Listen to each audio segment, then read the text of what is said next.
열이야. 강철이? 도성은 무너졌고 왕은 피신했으며 누군가는 조용히 사라졌습니다. 백성의 피로 이어진 선택, 그리고 그 속에서 태어난 원한.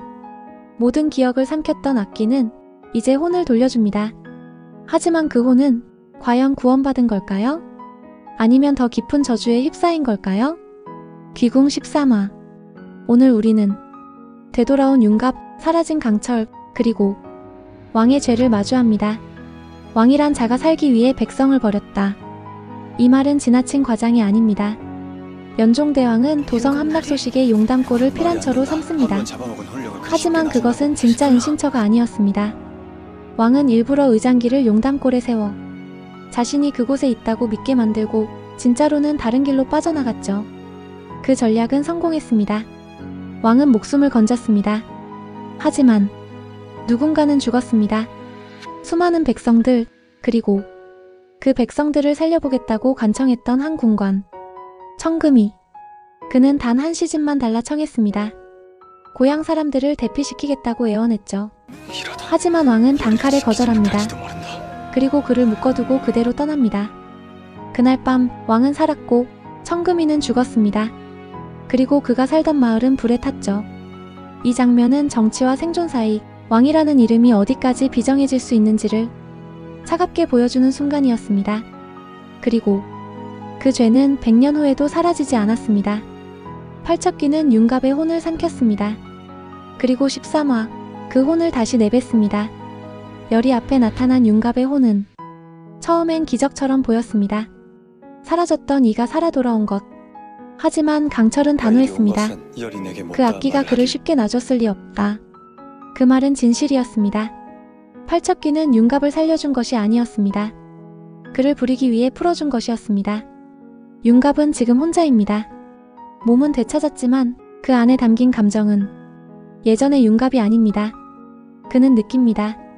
열이의 눈빛이 더 이상 자신을 향하지 않음을, 강철이라는 존재가 자신의 빈자리를 채우고 있음을.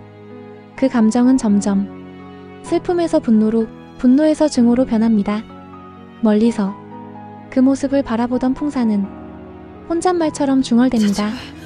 그리 원한이 더 차오르거라. 그래야 내 말을 더 잘 듣겠지. 윤갑은 지금 팔척귀가 원하는 방식으로 변하고 있었습니다. 열이는 윤갑을 봅니다. 하지만 곧 혼란에 빠집니다. 정말 그가 맞는 걸까요? 그의 눈빛, 그의 숨결, 그의 목소리. 모든 게 윤갑인데 왠지 낯설고 어딘가 불편합니다. 그러나 그녀는 결심합니다. 그가 돌아오면 몸을 돌려주자. 문제는 그 다음이었습니다. 강철은 어디로 간 걸까요?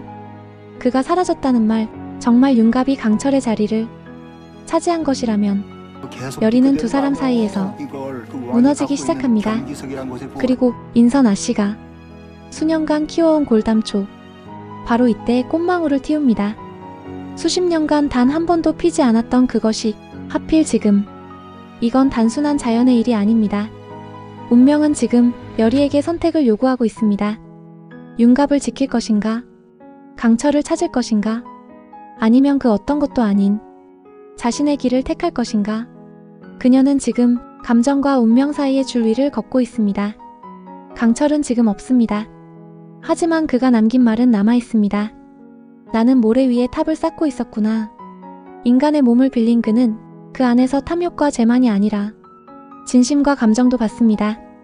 그는 열이를 통해 슬픔이라는 감정을 처음으로 배웠고 윤갑을 통해 인간의 질투를 이해했습니다. 그렇게 조금씩 그는 인간이 되어가고 있었습니다. 하지만 그 순간 풍사는 그의 수기를 빼앗습니다. 그는 쓰러졌고 그의 몸은 윤갑에게로 돌아갔습니다. 그러나 아직 그의 의지는 사라지지 않았습니다. 그가 다시 돌아올 수 있을지, 그는 끝까지 자신을 지킬 수 있을지 아직은 아무도 알 수 없습니다. 다만 분명한 건 그는 누구보다 인간을 이해한 존재였다는 사실입니다. 귀궁 13화는 하나의 귀환이 만들어낸 감정의 지진과도 같았습니다. 왕의 침묵은 100년 후에도 죄로 남았고 윤갑의 귀환은 새로운 갈등을 일으켰으며 열이는 선택 앞에서 흔들리고 강철은 사라진 자리에서 가장 인간적인 존재로 기억됐습니다. 그리고 팔척귀는 여전히 움직이고 있습니다. 청금이 그 하나의 원한이 아니라 100명, 1000명의 분노가 이제 마지막 재례를 기다리고 있습니다. 열흘 뒤 팔척귀가 죽은 지 정확히 100년. 그날 모든 원한이 과연 풀릴 수 있을까요? 아니면 또다시 누군가의 희생만을 남긴 채 사라질까요? 귀궁의 끝은 아직 멀었습니다. 그리고 어쩌면 지금이야말로 진짜 시작일지도 모릅니다. 귀궁 14화. 그의 발걸음은 돌아왔지만 마음은 아직 제자리를 찾지 못했습니다. 여리의 눈에는 강철이 보이지 않았습니다. 그가 돌아오기를 간절히 바랐던 이유는 단지 살아있다는 기쁨 때문이 아니라 이름 없이 사라지는 사람들을 잊지 않기 위해서였습니다. 윤갑이 돌아왔습니다. 하지만 그가 돌아온 자리는 누군가의 상처 위에 세워진 것이었습니다. 왕을 향한 충정, 진심을 전하고자 했던 고백. 그러나 그 진심은 어쩌면 다른 이의 부재를 더 선명하게 드러내고 있었는지도 모릅니다. 사람은 가끔 진심으로 용서를 구하면서도 누군가의 손길에 닿는 게 두려울 때가 있죠. 여리도 윤갑도 그 순간엔 서로를 바라보면서도 끝내 발을 내딛지 못했습니다. 그리고 또 한 사람, 진실을 좇으며 움직이던 이정 앞에 뜻밖의 고통이 찾아옵니다. 그 고통은 누군가의 몸에 감춰진 보이지 않는 흔적이었고 누구도 예상하지 못한 방식으로 위험을 예고하기 시작합니다.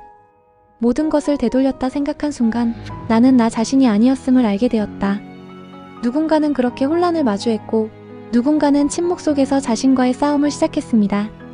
어떤 이는 자신이 지키고자 했던 사람을 위해 모든 것을 놓기로 결심합니다. 스스로를 태우는 선택, 그것이 누군가에겐 도망이 아니라 책임이었음을 우리는 알 수 있을까요? 하지만 이 이야기는 아직 끝나지 않았습니다. 사라졌던 이의 흔적은 여전히 남아있었고 누군가는 그 속에 갇힌 채 끝나지 않은 이야기를 지켜보고 있었습니다. 무엇이 진실이고 누가 진심을 품었는가? 강철과 윤갑, 여리와 왕을 둘러싼 감정은 더 이상 선악으로 나뉠 수 없는 깊이에 닿고 있었습니다. 한 걸음 내디딜 때마다 누군가는 도망치고 누군가는 돌아옵니다. 하지만 그 누구도 이 이야기의 마지막을 확신할 수는 없습니다. 그리고 결국 모든 것이 모여드는 자리, 그곳에서 또 하나의 불이 타오릅니다. 누군가는 떠났고 또 다른 누군가는 지금 이 순간에도 검은 그림자에 잠식되고 있습니다. 귀궁은 묻습니다. 그 선택의 끝엔 무엇이 기다리고 있을까? 사람은 정말 끝까지 사람일 수 있을까? 만약 지금 당신의 기억 속 누군가가 떠오른다면 한 번쯤 전화를 걸어보는 건 어떨까요? 사소한 목소리 하나가 누군가의 오늘을 붙잡을 수 있을지 모르니까요. 귀궁은 그렇게 또 한 장의 진심을 꺼내듭니다. 떨어지는 순간 귓속에서 작은 재가 빠져나오고 윤갑의 혼은 몸에서 튕겨나옵니다. 이제 윤갑은 말 그대로 떠나는 존재가 됩니다. 여리는 그를 뒤쫓습니다. 그의 혼이라도 지켜야 한다는 마음 하나로 윤갑은 고백합니다. 모든 걸 빼앗겼다는 울분에 나도 모르게 악기의 마음을 품었다. 죄책감은 그를 짓눌렀고 강철은 그를 탓하지 않습니다. 마지막 손을 내민 건 당신이었어요. 강철의 이 말은 윤갑이 여전히 인간의 마음을 가지고 있음을 증명하는 따뜻한 믿음이었습니다. 하지만 윤갑은 스스로 판단합니다. 이대로라면 나는 결국 팔척귀에게 이용당하는 괴물이 될 것이다. 그래서 그는 여리에게 부탁하죠. 자신을 천도해달라고. 여리야, 나의 죽음은 너의 탓이 아니다. 슬프지만 내 삶의 후회는 없다. 이 말과 함께 윤갑은 떠납니다. 그리고 팔척귀와 풍산의 계획은 한 번 더 틀어지게 됩니다. 하지만 풍산은 결심합니다. 경기석이라는 변수를 반드시 없애겠다고. 여리는 말없이 비워진 윤갑의 몸을 바라보다 강철과 함께 그 자리를 떠납니다. 그리고 강철은 여리에게 말하죠. 다 관두고 나와 도망치자 하면 그리 해줄 테냐? 그의 말은 장난처럼 들렸지만 마음만은 진심이었습니다. 하지만 여리는 말합니다. 난 이 원한을 끝내야 해. 그래서 강철은 조용히 골담초의 꽃을 입에 넣습니다. 혹시라도 여리가 위험해질 때 그녀를 지킬 수 있도록. 결국 천도제는 시작됩니다. 모든 것을 끝낼 마지막 의식. 그러나 그곳에 불꽃이 피어나고 예상치 못한 기운이 흐릅니다. 팔척귀는 내금 이장의 몸에 깃들어 이정에게 다가서고 그가 지키려던 중전을 칼로 찌릅니다. 그날 우리는 또 한 번 깨닫습니다. 원한이란 사라지는 것이 아니라 흔들리는 틈을 타 되살아나는 것이라는 걸. 귀궁 14화. 떠나는 이의 용기와 남은 이의 각오. 그 모든 마음이 뒤엉켜 운명의 마지막 장으로 향해 갑니다. 지금 이 이야기에 당신의 마음도 움직이셨다면 구독과 좋아요 한 번씩 눌러주세요. 우리는 함께 이 드라마를 보고 있으니까요.